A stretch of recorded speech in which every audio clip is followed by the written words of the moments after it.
તો આ ગુજરાતના લોકોની ફરજ છે કે સરદારને કેવી રીતે સમય એવો પણ આવશે કે ભૂતકાળના ઇતિહાસો બદલાઈ જાય છે. એટલા માટે આહવાન કરું છું બધાને કે સરદારને સમજો, સરદારને જાણો.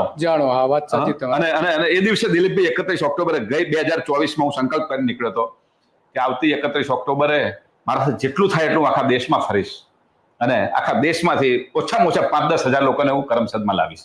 અને આ 31 ઓક્ટોબરે મારે કરમસદમાં આ સરદાર પટેલની જન્મજયંતિ ઉજવવાની હતી.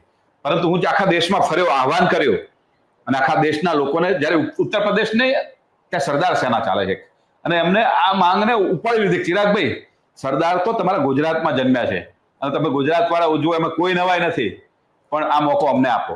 અને બનારસમાં અમારે સરદાર સાહેબની 150મી જન્મજયંતિ ઉજવવી છે.